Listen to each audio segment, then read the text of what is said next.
আজকের দিনটা ছিল কিন্তু খুব মিষ্টি, তাই ভাবলাম একটা ভিডিও ক্লিপ নিই আর তোমাদের সঙ্গে শেয়ার করি। এখন কিন্তু সকালটা পেরিয়ে প্রায় দুপুর গড়িয়ে এসছে, তো সকাল থেকে আমাদের এদিকটা মেঘলা মেঘলা হয়ে আছে, জানি না কখন বৃষ্টি আসবে।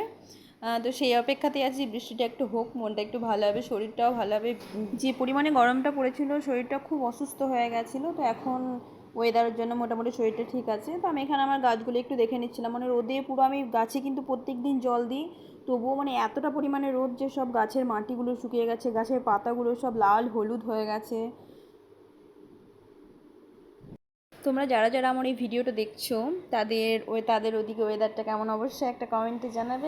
আর একটা গাছ তোমাদেরকে দেখায়, ওই গাছটার পেছনে কিন্তু কোনো রকম ঝামেলা থাকে না, এটা না রোদ না বৃষ্টি, সব জায়গাতেই মানে হয়ে যাবে। তোমরা সবাই কিন্তু এই গাছটাকে চেনো, খুবই উপকারী একটা গাছ যাকে বলে। এই যে পুদিনা পাতা, তো এটা আমি আমার ছাদে অনেক লাগানো আছে, তো কয়েকটা আবার ডগগুলো কেটে নিয়ে এসে আবার